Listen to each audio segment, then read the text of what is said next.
Doing something different today. Yes. It's all Um, about. yeah, man. Rudy Rush here with Growth and Cali Cruz.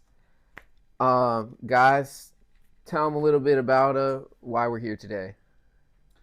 Well, we're getting ready to drop an album November 18th, which is a Saturday. So it's going to be at an event with James Williams, and we thought that'll be a triple six in Houston. So we thought that would be a great time to present what we're doing. Let's talk a little bit about the project. I was lucky enough to get to hear it early.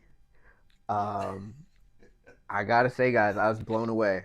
Appreciate It it. was Appreciate it. exceeded my expectations. Okay. Definitely like hit me in a way where like I I felt like the vision that you guys had, you executed it really well, and I cried a little bit. I'm not gonna lie when I was listening to the album because I was like, they fucking nailed it. Like it was impressive. So Getting chills. tell us a little bit about like I guess a couple of your favorite songs on the album, or like just the concept. I guess once it all started to kind of come together and the songs started to pile up. Well, I mean, we had came with some songs, and we still have songs that didn't make it. Oh wow, That I gotta hear those. that yeah, and but those are gonna be stuff for later date. But we did have some songs that didn't make it. But it was just like we knew what we wanted to do, but then the question is, how do we do it? What did you want to do? Well, as far as the sound that we have and Mm. everything, where we knew like because we had It Falls first, and then we started dibbling and dabbling with Overload and the reaction that we were getting from Overload and stuff like that.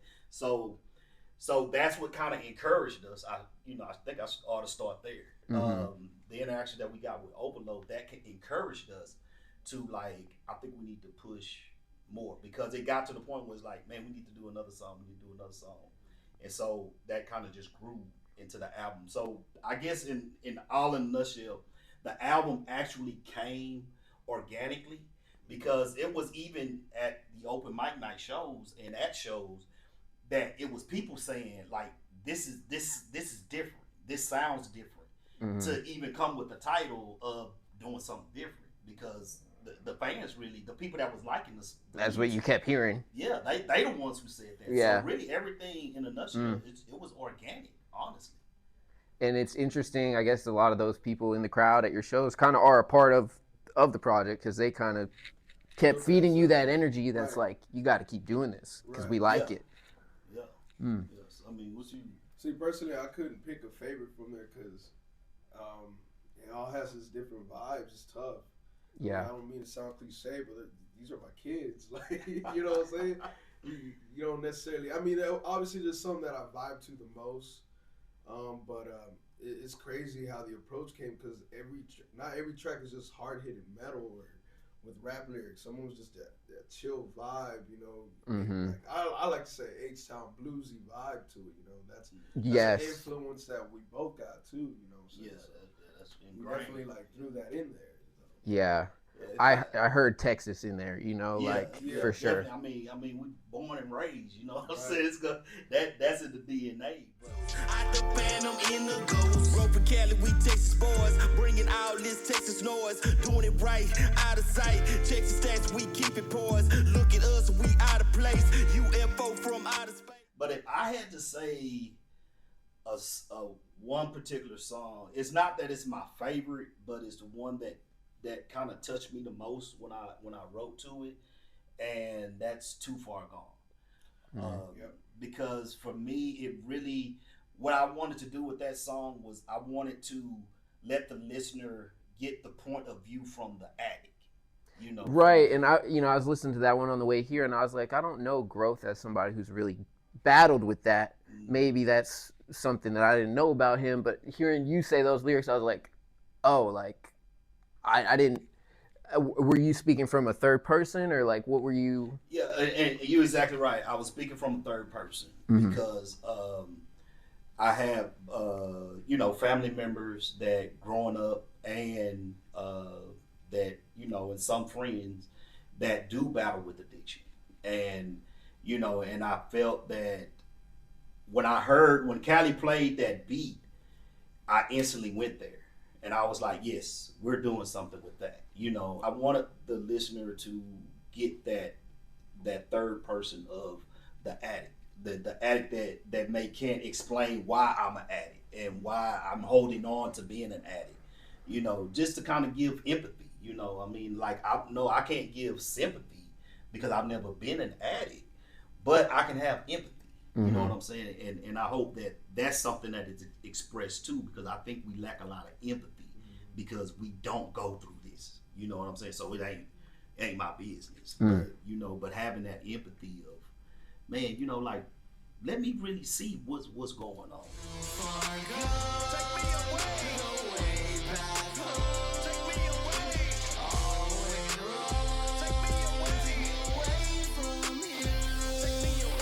But I have to go with Cal. I mean, they're all. It's hard to just say which one because they all have some type of special thing about them. I think that was what I was surprised about listening through the project was I was expecting a similar energy throughout it, which it definitely has, like that raw, like pump you up stuff, but it also like shifts vibes a lot more than I was expecting. Like straddles through a few more genres than I think I was uh, Okay. expecting, which is great. Um, so the EP is called Doing Something Different. We've heard electric guitar and rap before. Mm-hmm. There's a lot of people who've gone down that road. What do you feel like you guys did different? Yeah, it's been done plenty of times, but I do feel like we had a little old spice to it, especially being from Texas. Mm. I think that's a flex alone. Hey. And the way that growth attacks the tracks too, and it just meshes so well together, in my opinion. Like we at least the artists that we've been compared to me was like it's only because they hear guitar and rap, Yeah. but we don't sound nothing like them. Yeah.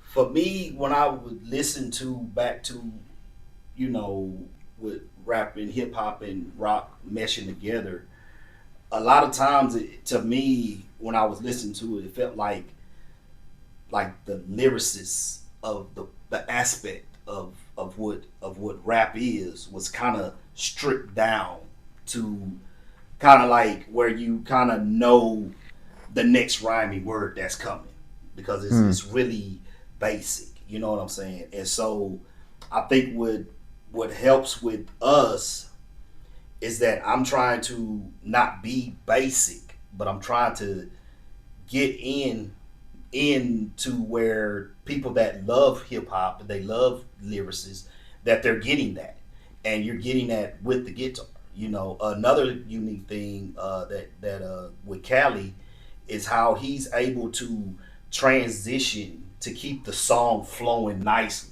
with his when he does his thing on the guitar, and so you're getting really authentic rock, true rock music, and you're getting authentic, really hip hop rap with on the trap beats. Mm-hmm. Like, are we doing something that had never been done? No, that's not it.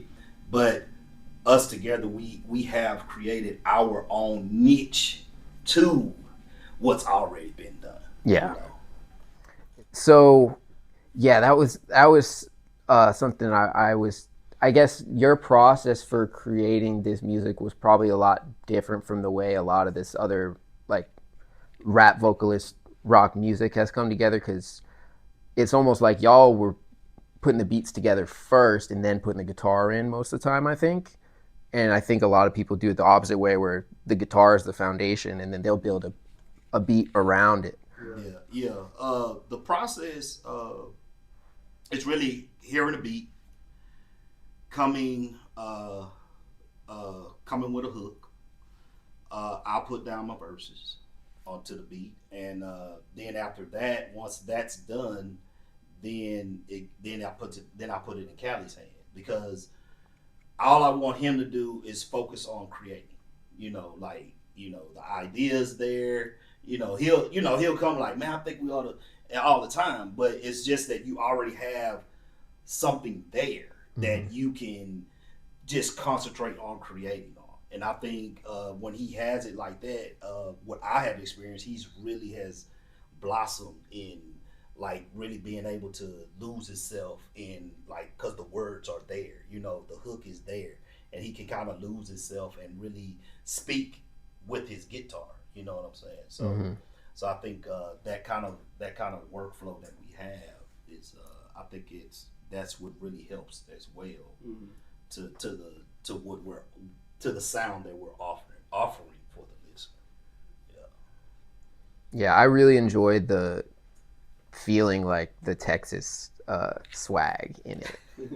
You don't get that a lot with like rock and metal music. Like, so to capture that and still have like the hardcore like metal vibe is really cool. One interesting thing that you guys have going on is you aren't releasing this on Spotify or anything like that. So tell us a little bit about the idea behind that, and if we want to pick up the EP, where can we go and get it? Well, we're gonna hit the we're gonna have physical copies that you're gonna be able to do, and you will be able to get a downloaded version as well. But it's good that you bring up Spotify because we just heard about Spotify not paying artists anymore unless you get 1,000 right. Yep. Streams before you can make what $2. So I got to get 1,000 streams to make $2. So you just hearing that about Spotify, but I really have always been against streaming, and that's to me, and we've talked about it before. I think honestly, it's a disconnect from the listener and the artist, and like, oh yeah, you just go stream my music. I mean, what is that? But when you have that connection, that's something that's memorable. They hear that song and it takes them back in time. How many times you hear a song and because I just streamed it. You know what I'm saying? It don't take you nowhere. You don't remember where you were and what was happening when you heard that song. Exactly. Yeah. Which back in the day when we go to the store, get the CD, rip the plastic off, put it in the CD player in the car, like that's a moment. There's a build up and there's excitement, like so that's an investment for the listener, you know what I'm saying? So yeah.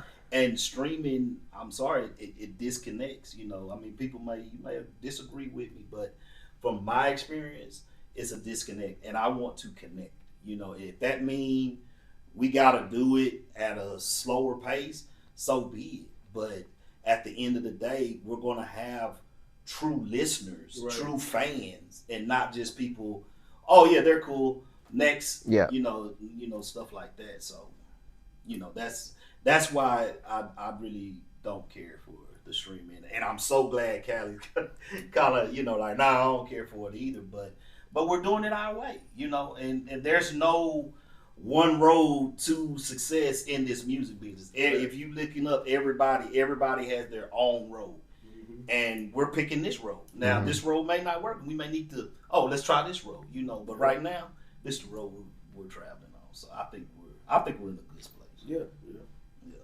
And everybody in music has different goals that they consider success that they're trying to reach. So it's like you got to stay in your own lane, like you guys said. Was there, I guess, like a intention or like a mission that you guys kind of, when you started putting this out, that you want to accomplish or anything like that you want to give the people? Shake the world, man. Just cause an earthquake here in Texas, at least starting here. I mean, we just out here just doing what we love doing and just having a good time with it. And we just try to make sure everybody else is having fun too. I mean, that's it. That's pretty much it too for me. Like, yeah. I mean, we're totally invested in what we're doing, and this is not a game. We're not trying to be hit. We get a million streams and then you don't hear from us no more. You know what I'm saying? Like we're trying to establish something. We're trying to be a name. You know that can be heard to the next generation. You know, like you think that listen to these guys. Yeah. You know what I'm saying? That's what we want. You know what I'm saying? And that's what we're trying to build to that kind of level. You know, so. And you can see the excitement when you go to one of your guys' shows, like in the crowd. I know the last time I saw you guys perform, the damn floor was bouncing up and down because these people in the crowd were going so crazy. So you talking avant-garde? Yeah, Found out, man. that was crazy. Nice. Do you guys have any shows planned in the upcoming months after the release of the EP? Okay, this is what I want everybody to understand. We're using this album, so y'all gotta get it. Y'all gotta purchase it so we can throw the kind of show that Growth and Cali Cruz can throw. So we're trying to use all of our money from the sales, from the digital sales, from the physical sales, to get us a venue so that we can do what we need to do. We just want to give right back to the people that support us, you know, and just give like the most memorable party, I want to say. Yeah, you know absolutely. Like, just create a memory. Yeah, so the only way we're going to do this is we want this album to pay for that, you know. So y'all gotta get the album so that we can put this in and get a nice venue and everybody just come together and we just have a really good time, you know. But yes, that's the plan, you know. But in the meantime, open mic nights? Open mic. We're still gonna be doing that. People that invite us to come to shows, we're gonna do that. And the EP itself is kind of cinematic. You know, there's some skits in there. You guys had a lot of fun with the transitions and stuff. I was curious, who is the mad scientist? Can you reveal that information? You don't have to. I don't know. I don't want to reveal, but nah. Yeah, you know, we'll keep it on the wrap. Okay. Keep it on the wrap. I was just curious listening to it. Find out who it is. Shout out to this dude.